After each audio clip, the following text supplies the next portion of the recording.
Welcome to our virtual Concours gathering to discuss the cars entered in Class J of our UNICEF virtual Concours, 70 years of Formula One. I'm Alan de Cadenet, and I have with me Damien Smith, who is the current editor of Autocar and the motorsport editor of Motorsport magazine. I have Jochen Mass with me, ex-Grand Prix driver himself, and also, of course, very accomplished indeed endurance racing driver. And I have Doug Nye, a magnificent chronicler of Grand Prix cars, drivers, and activities associated with Grand Prix racing.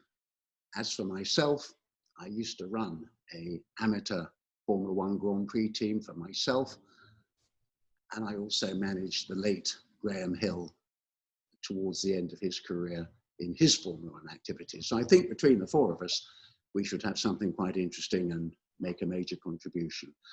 Gentlemen, I'd like you each, perhaps starting with Damien, to just have a brief say about how you see Formula One overall, it having been going now for what, 70 years since the Grand Prix World Championship was started.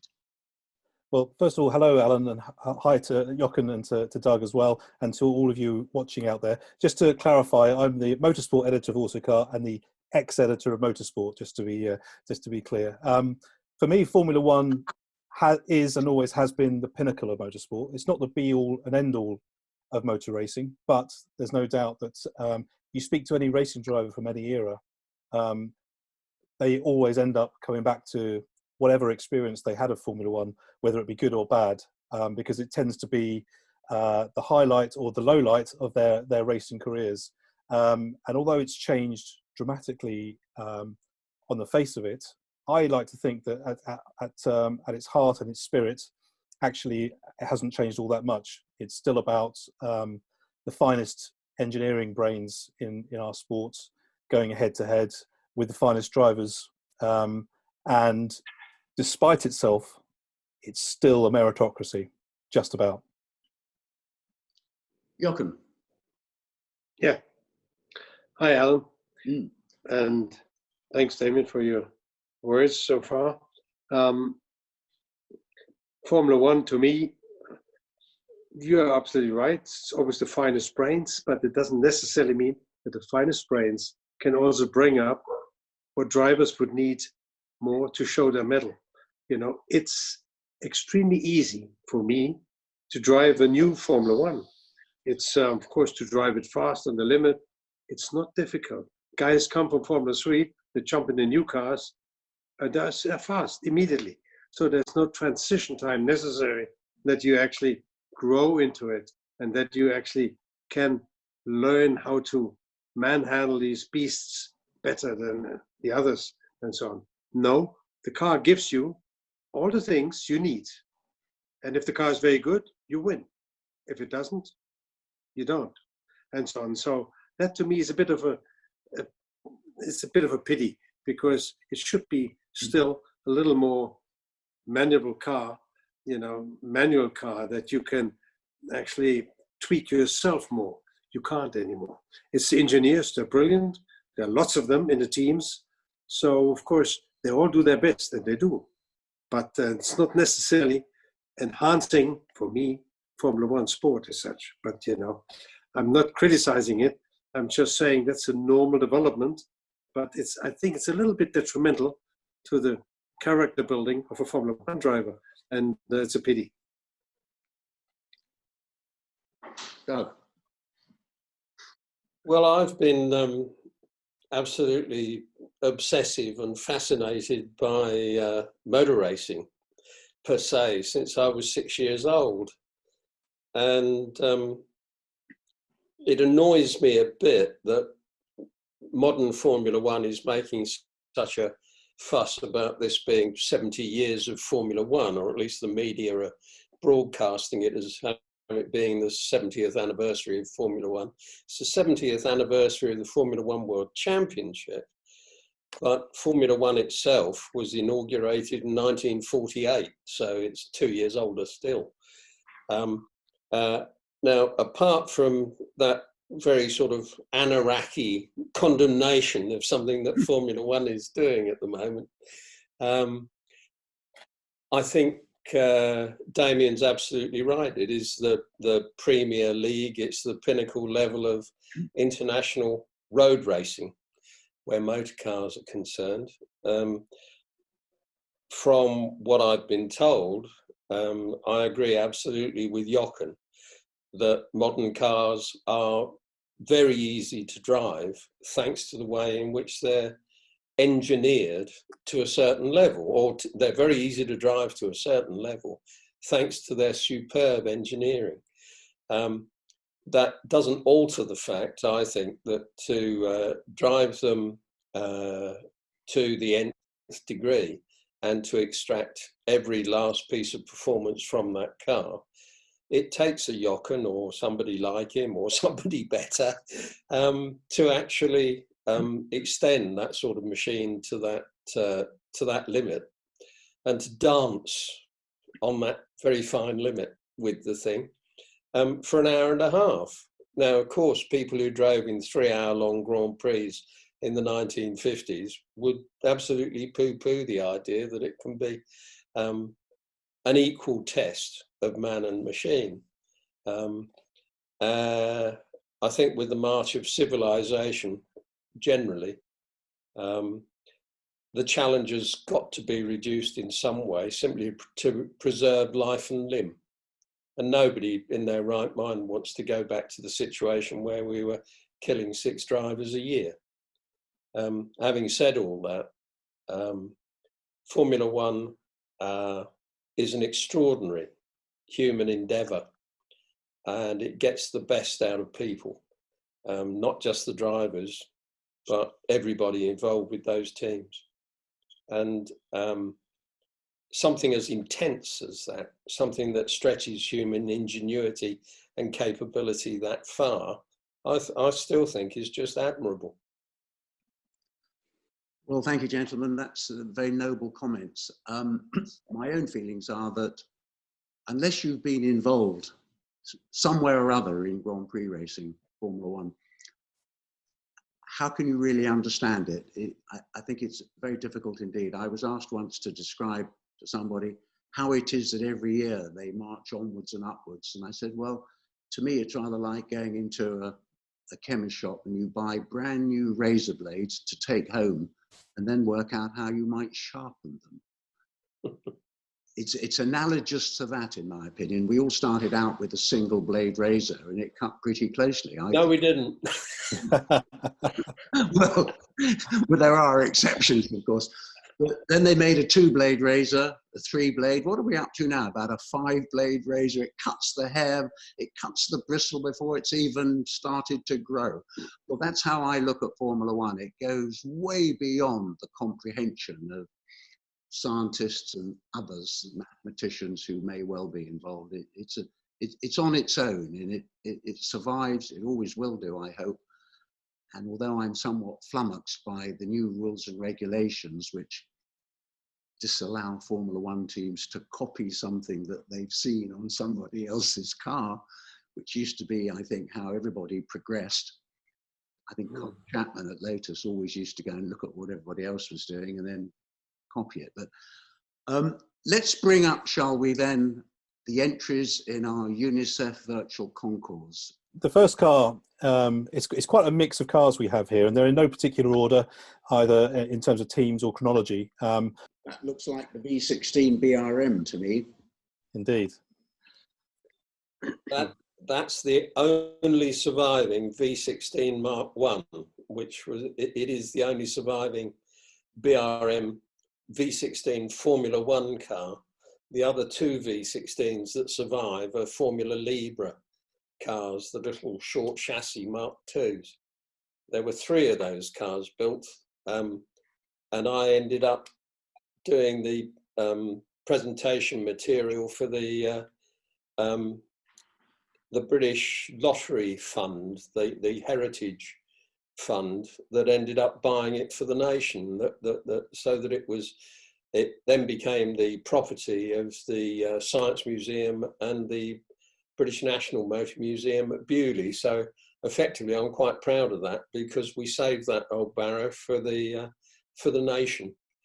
I think this car, did it not have a sort of, from war reparations, I rather think, Mercedes-Benz back end and an Auto Union front end, and no end of good, solid German engineering. I don't think it was really war reparations, Alan. I think it's described as we nicked it. Yes. Yes, well, that's a finer English way of saying it, isn't it? Yeah, it used effectively a Mercedes-Benz 1939 transaxle gearbox, or a version thereof. That they worked from the drawings. Yes.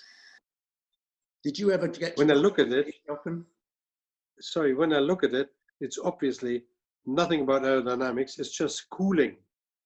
You know, the engine, the big engine, front 12 cylinders or whatever. So 16.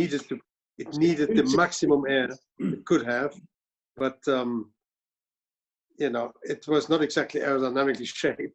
But they were quick. You know, I mean, they were quick and they were attractive in certain ways, but it was not an elegant race car. You know, it's something which we liked a lot at the time. You know, so many years back, it was interesting. But I remember they were racing at the Nürburgring, and you know, they looked impressive. Just because you think, how could these brick walls run so fast? Because that's what they look like. I mean, compared to some others who were much more streamlined, and this one looked very beefy, and you know, I mean, it was an air stopper. So it's quite an intriguing car. I never drove it, luckily, but I think I would have liked to drive it a little bit, just to see. At one of the early Goodwood festivals of speed, Sterling Moss was asked about the BRM by a great enthusiast for the Mark. And Sterling, who was always consistent in his opinions, always consistent, didn't matter who asked the question. If it was an answer that they wouldn't like, Sterling would deliver it anyway. And he simply said, BRM V16, worst car I ever drove, old boy. And he did a lot of the early testing on the car out at Monza at the end of 51. And he reported that the front wheels flapped from side to side like this because the suspension wasn't stiff enough. Under braking, they flapped like that. Under acceleration, they went that way.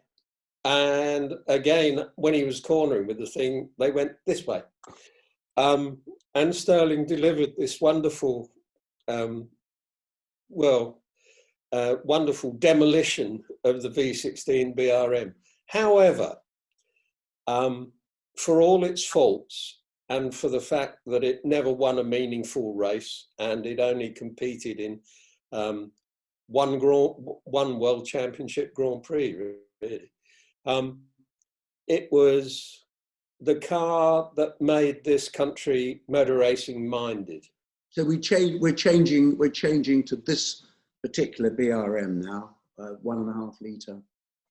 Yeah, Doug, you mentioned this car earlier on because obviously this was the redemption car for BRM and the car that Graham Hill took to the '62 World Championship. So extremely, there's no more important BRM, is there, really, in the range?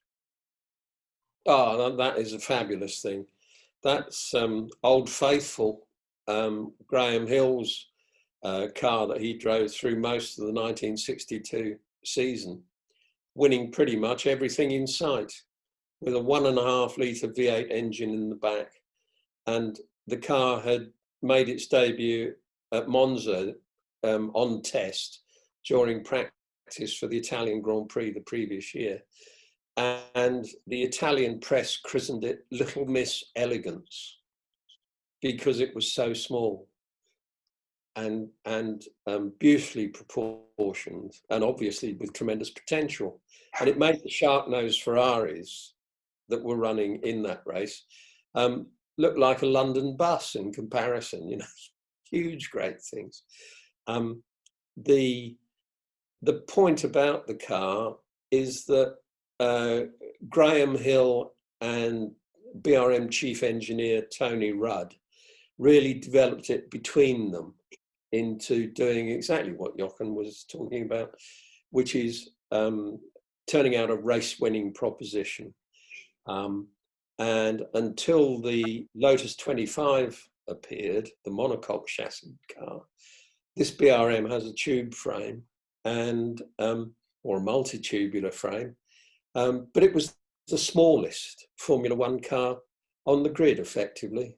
And then Colin Chapman turned up with the Lotus 25, and Little Miss Elegant suddenly looked like a plump old duck who was waddling around, you know.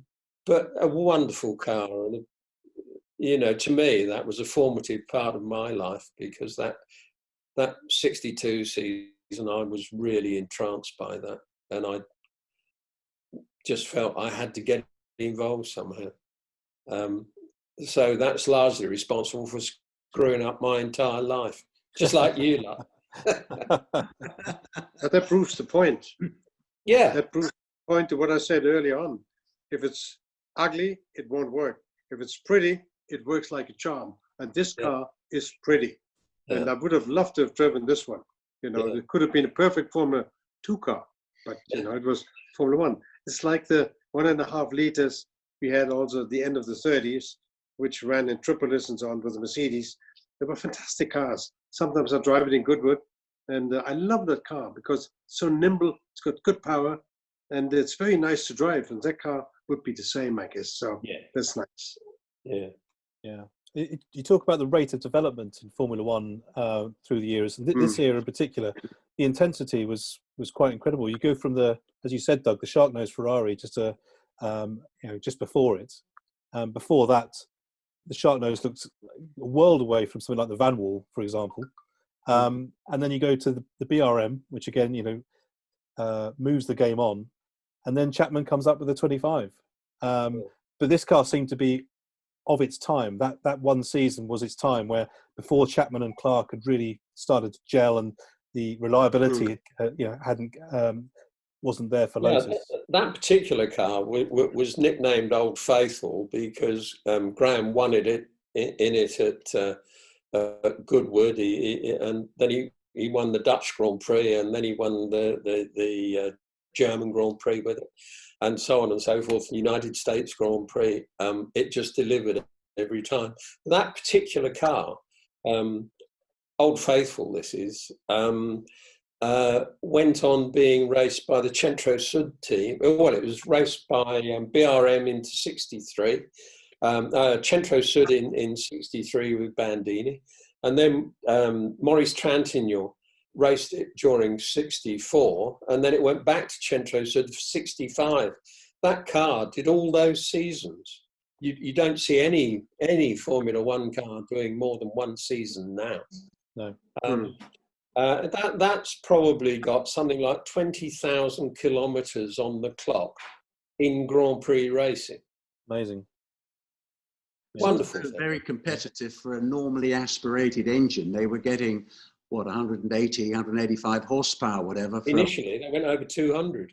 Well, there we are. You see, I think it was what, a Patek Philippe watch on 4 wheels, as mechanically ingenious as you can get in motorsport at that time. 6-speed gearbox, I think, from memory, these cars had.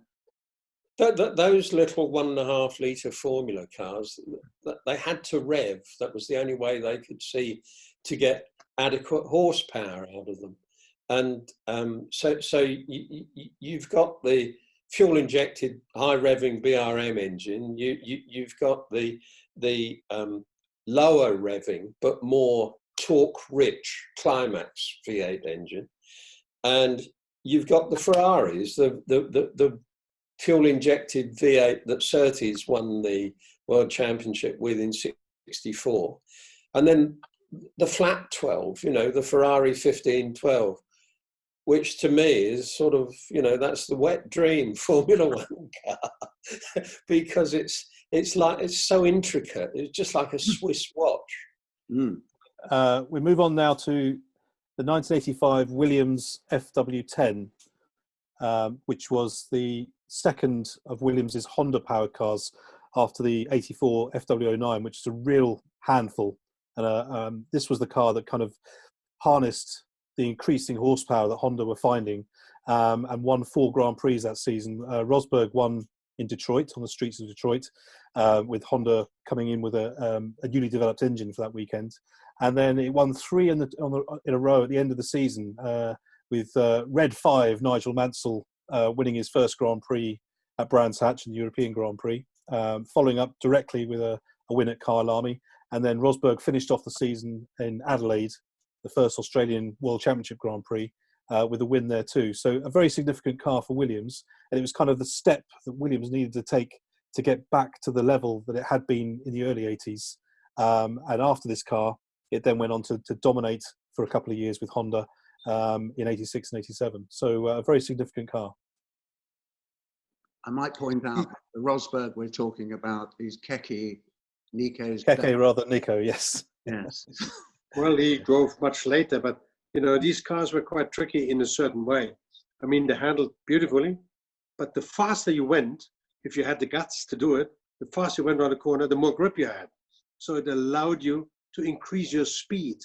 You could go 20, 30 kilometers quicker around the corner than your teammate, who probably didn't feel like it so much, but because of the skirts and the sort of aerodynamic sort of efficiency of the car, allowed you to overstep your inhibitions and to go even quicker. And then it worked and so on. So you had to get into that and believe that it works. And some people found it a bit easier. Later we had Mansell, he was brilliant with that, and so on, with the Williamses and so on. So this is, it's quite intriguing. It taught the drivers a lot in themselves, how to go about it. Go quicker. You approach a corner and you think normally you brake, and then you go around the corner and you feel it's good, but you can go quicker. And then you need somebody who tells you that, look, I mean, your teammate is going that much faster than you. So then you have to find it within yourself to come up with the same speed and so on. So it was quite a difficult time, in fact, to learn, but it was rewarding once you've done it. Well, Rosberg was. You were always noted during your Formula One career for being one of the fittest, as well as one of the strongest drivers there. How important was that capability in getting the most out of that type of car? You mean physical fitness? Yeah. Well, look, I mean, obviously, I think most guys were pretty fit, and I was not an exception there. It's just that you needed to be reasonably strong in your upper end and your neck and so on, so you don't get tired too easily, because your head was not fixed like it is today, that you have to support, under acceleration and the side support. It was the most difficult situation to come out of a corner in the lower gears, second, third gear, where you had this pull in the back and sideways. And that was wearing you out quite quickly. So that was really a problem for many drivers in those days. And that you had to work on and so on, because you were pretty loose in the car. Your upper torso was not exactly hemmed in by much of the car. It was, you could still move a bit and so on, and your helmet, of course, and your neck. So you had to work on that a little bit and make it as stiff as possible. So, there's a guy in the States, Cale Yarborough, they called him the original no-neck monster, because he had a short neck and with the helmet on, you couldn't see it. And he was very strong, because even in those cars, in the banks at NASCAR, it was also difficult. And of course, in the IndyCar series and so on. So Formula One was then in the transition area where you became, again, efficient for the engineers to make it more sustainable for the drivers to do a race and so on. So I never had really much problems with it. I just felt it and so on. But, you know, if you race a lot and then almost every weekend, then you get fit by that. So you don't have to do much outside. But then again, I was reasonably fit anyway. So we go from, this is the car obviously that Rosberg also lapped Silverstone 160 miles an hour in qualifying in 85. Stubbed his fag out, slightly damp on slick tyres, and managed a record lap at Silverstone that day. It was Silverstone, 113, wasn't it? I think round the Grand Prix circuit. Yes, yeah, incredible. Remember incredible that? effort. Yeah, with a slow puncture as well. Incredible. And now we move on to Black Beauty, of course, the Lotus 79, Mario and Ronnie show from 78. One of the great Grand Prix cars, simply, isn't it? Well, isn't it pretty? I mean, look at it. Isn't that pretty? Look at the widths of the rear tires and the size of the front tires. So you know where the main emphasis lies on these machines. So you needed wide rear tires in order to get the power on the ground and so on, and hold the back end in a controllable slide.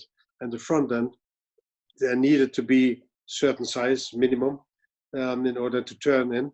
All right, but you did more with the back end than with the front, and that was the tricky bit. But that car was brilliant. I mean, it was very nice to drive, I assume.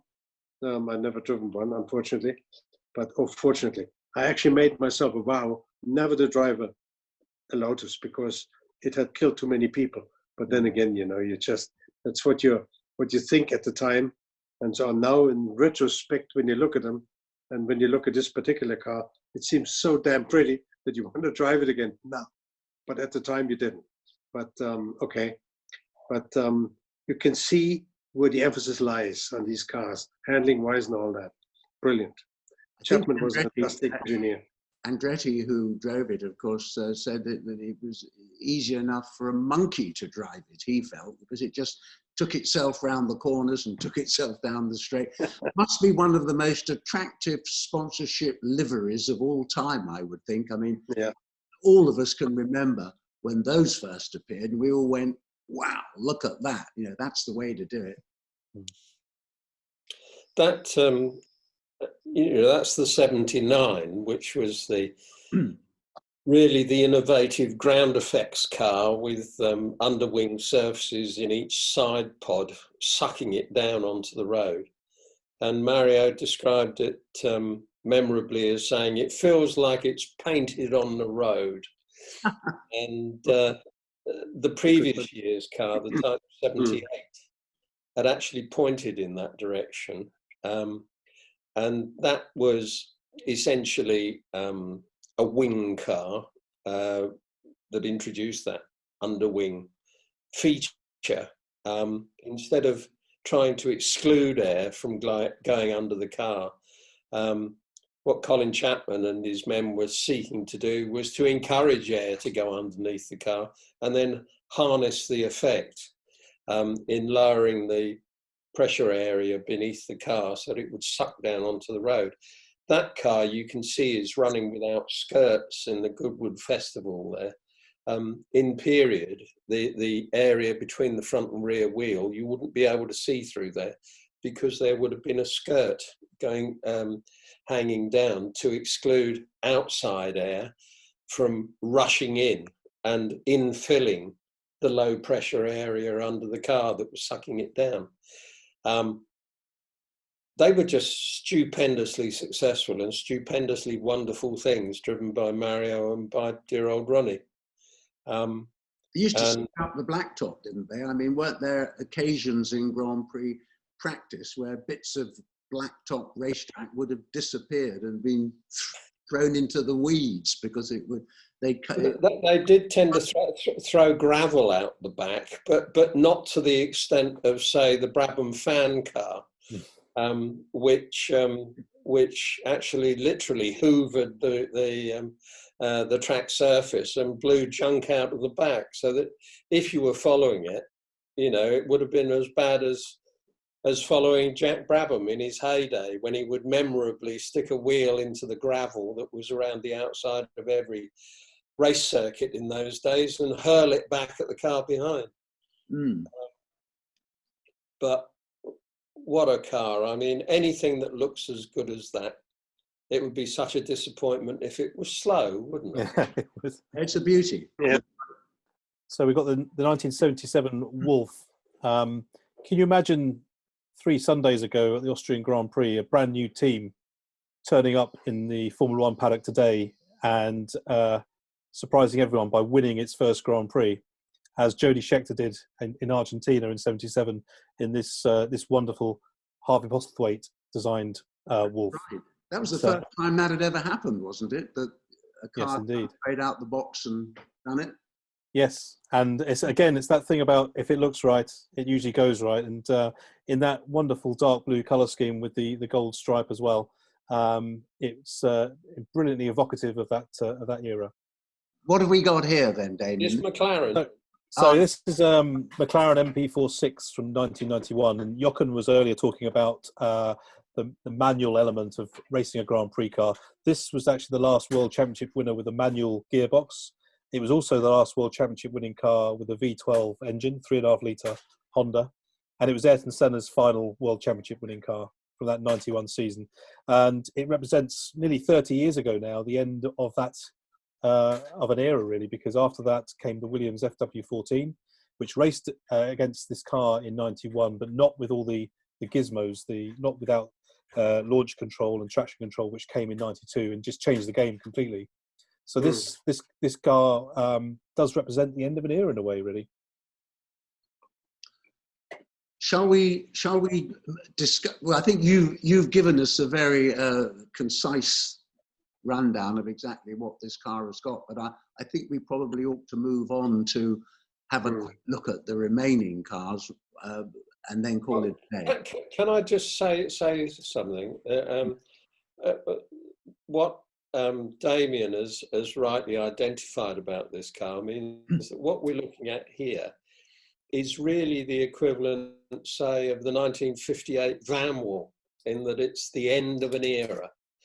And in the case of this McLaren, it was the end of an era with its manual gearbox and its V12 engine and so on and so forth. But it has characteristics which are symptomatic of the era that was going to replace it, with its molded carbon composite fuselage that you can see there, instead of being welded up old tube. And I remember at the time thinking that up until McLaren and Lotus introduced the carbon composite form of construction, any old-time racing mechanic from the 1920s or 30s, or way back before the First World War, would have recognised almost everything in a Formula One workshop.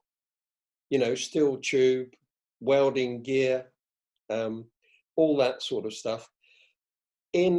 After 81, an old-time racing mechanic could have walked into, say, McLaren's in this case, and he wouldn't have recognised the darn thing that was there, because a bloke would have come in with a roll of cloth over his shoulder. That was the carbon composite cloth they were about to lay up and mould into that fuselage, that chassis. The old-time race mechanic would have known nothing about that. All of this stuff was real aerospace technology, and that McLaren is sitting there as a wonderful piece. It's like the interface between true aeronautical engineering at its frontier level and the traditions of the past. Great car. That's a nice Williams. It's a great car.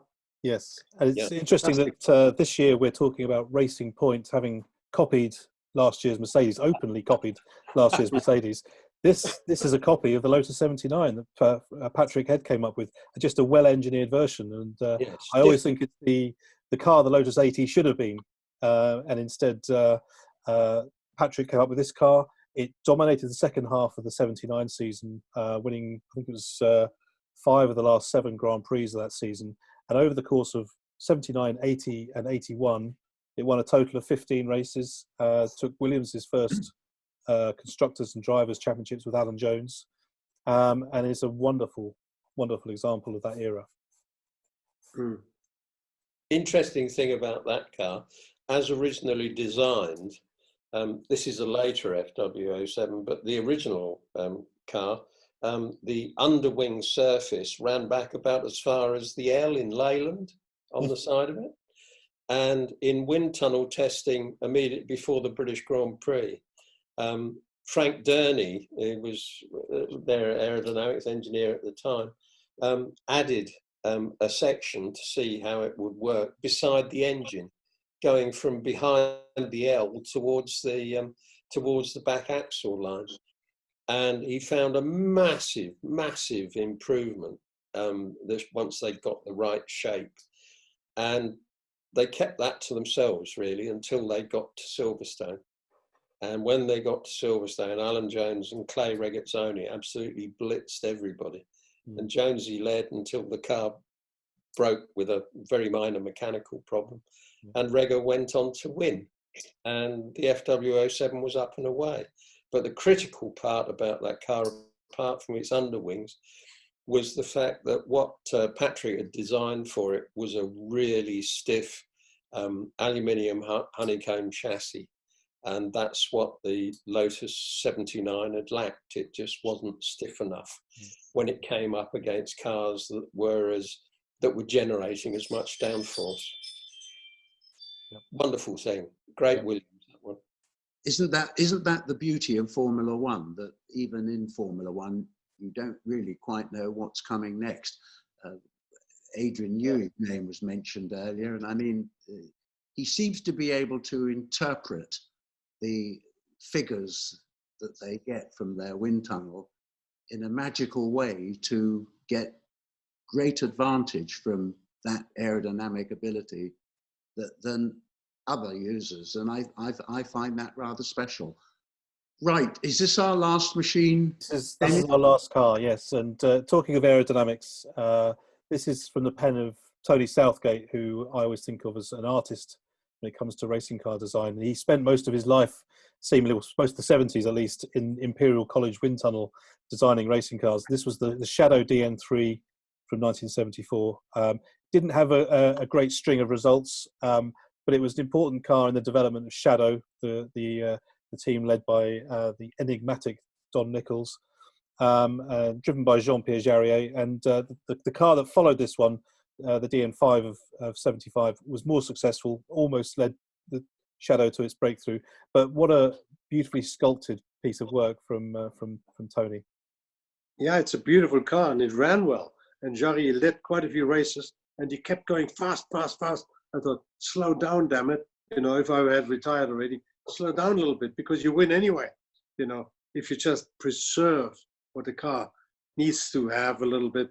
And so, no, he drove it so fast that he blew up always the engine or something. It was such a pity, but the car was very quick. Southgate was a brilliant guy. Later with the arrows, you know, I worked quite closely with it, but he was as stubborn as a mule when it came to certain things. But, you know, that's another story. But he was brilliant. That car was nice. It looked good. And it had a good sponsorship with David Thiem. And it was nice. Unfortunately, it was not, as you mentioned, overly successful because of the said reasons. Jarier should have won at least 2 or 3 or 4 races. Absolutely right. I tell you what I found very... That was a classic case of a car that wasn't lucky. Yeah. Yeah. What I found pleasing in also comes with a bit of feeling. Yeah. Sorry. Yeah. Gentlemen, Tony Southgate he'd been BRM's designer and brought BRM back to winning Grand Prix in 1970-71. Then went off with Arrows and Shadow, and he did the Jaguar XJRs for Le Mans.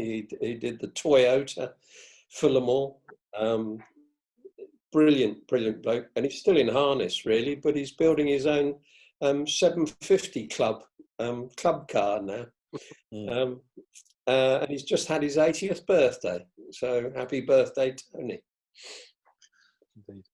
Gentlemen, I have to step in, I'm afraid. What I've really enjoyed is how much exposure we've given to British designers during the course of our gathering.